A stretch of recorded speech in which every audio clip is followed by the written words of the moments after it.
Welcome to my channel. ఈరోజు recipe ఏంటంటే bread upma. Over action చేస్తా. ఓవర్ యాక్షన్ ఓవర్ యాక్షన్ అంటున్నావేంట్రా? ఓవర్ యాక్షన్ నోర్మోయ్. ఇప్పుడైతే మనకు కావాల్సిన సామాన్లు తీసుకోవాలి. ఉండడానికి బెడ్ ఉప్మా అంట. నన్ను ఏం చేయమంటారు చెప్పండి. ఇప్పుడైతే మనం అయితే ఉల్లిపాయ అయితే కట్ చేసుకోవాలి.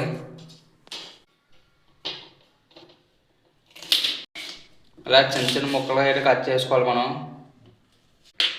టమాటా సేమ్ ఇలా కట్ చేసుకోవాలి చిన్న చిన్న ముక్కల్లాగా. పచ్చిమిరకాయలు అయితే చిన్న చిన్న ముక్కల్లో అయితే కట్ చేసుకోవాలి. మనం అలా కోసుకొని అయితే రెడీగా ఉంచుకోవాలి. మాకు తెలుసులేరా, మా ఊరికి అయితే ఏం తెలియదు, ఎక్కడ ఏం తెలియదు. మా అమ్మ అయితే రిలేషన్ చూడండి ఎలా ఉంటారా.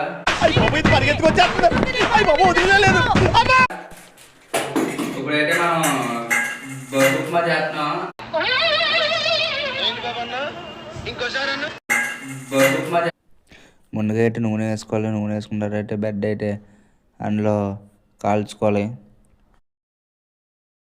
బెడ్ని అయితే బాగా అయితే కాల్చుకోవాలి. బాగా కాల్చుకుని చెప్పి ఉంచుకోవాలి. ఇలా కర్ర రాగానే బ్రౌన్ కలర్ రాగానే మనం తీసుకోవాలి. ప్రతి బ్రెడ్ కర్ర మనకి ఎన్ని కావాలంటే అన్ని కర్ర అలా కాల్చుకోవాలి.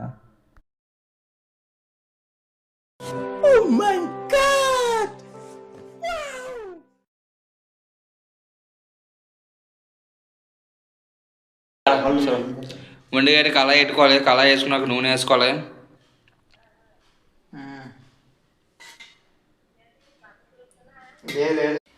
ముందుగా అయితే జీలకర్ర వేసుకోవాలి.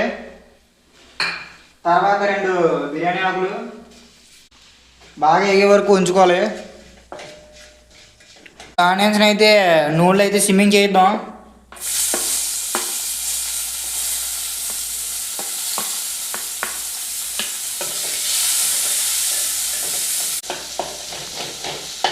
ఆనియన్స్ బాగా సాఫ్ట్గా అయ్యే వరకు వేపుకోవాలి.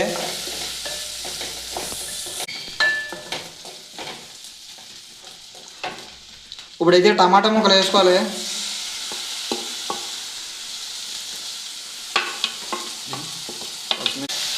టమాటీలు పచ్చిమిర్చి వేసుకొని బాగా వేపుకోవాలి.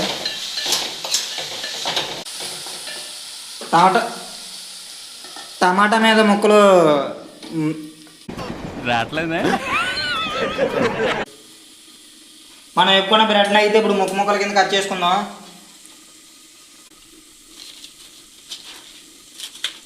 ఇలా చిన్న చిన్న పీసెస్గా అయితే కట్ చేసుకోవాలి.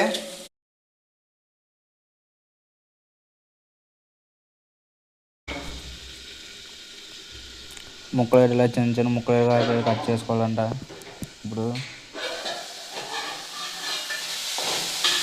ఇప్పుడైతే నేను మూత తీసుకున్నాను కాబట్టి ఆవిరికి బాగా అయితే ఉడికిపోయేవి. ఇప్పుడు మనకి ఇందులో కావాల్సిన మసాలాలు అయితే వేసుకుందాం. టేస్ట్ కోసం సాంబార్ పొడి అయితే వేస్తున్నాను కొద్దిగా. అలాగే స్పూన్ కారం, అలాగే సరిపడినంత సాల్ట్ వేసుకొని అయితే బాగా వేపుకోవాలి. ఇప్పుడైతే కొద్దిగా అయితే వాటర్ వేసుకోవాలి.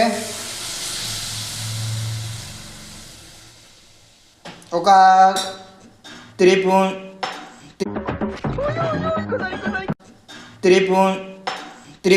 మళ్ళీ మూత అయితే పెట్టేసుకోవాలి ఒక 5 నిమిషాల వరకు. వాటర్ దగ్గరికి అయ్యే వరకు అయితే ఉంచుకోవాలి. ఇప్పుడైతే మనం ఇందాక కట్ చేసుకున్న బ్రెడ్ ముక్కలు అయితే ఇందులో అయితే వేసేసుకోవాలి. వేసుకున్న తర్వాత కొత్తిమీర కూడా జల్లేసుకొని ఒక 2 నిమిషాలు అయితే మూత పెట్టుకోవాలి. మూత అయితే తీస్తాను. మంట అయితే తగ్గించుకొని పెప్పర్ పౌడర్ని అయితే జల్లేసుకోవాలి.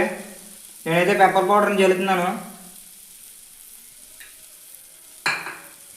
జల్లేసుకున్న తర్వాత బాగా అయితే కలుపుకోవాలి. అయిపోయినట్టే. ఇప్పుడైతే బ్రెడ్ ఉప్మా అయితే కంప్లీట్ అయిపోయింది. మనం అయితే ఇప్పుడు టేస్ట్ అయితే చేద్దాం. మన రెసిపీ అయితే తయారు అయిపోయింది. ఇప్పుడు మనం టేస్ట్ చూసేద్దాం ఎలా ఉందో.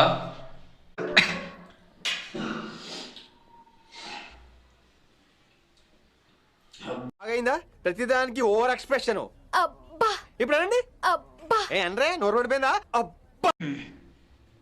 అలాగే మన ఛానల్ అయితే సబ్స్క్రైబ్ చేసుకుని వీడియోలు కావాలంటే ముందు ముందు మంచి మంచి వీడియోలు వస్తూ ఉంటాయి. లైక్ అండ్ షేర్ కామెంట్గా చేయండి. ఇలాగే సరే అయితే నెక్స్ట్ వీడియో కలుద్దాం.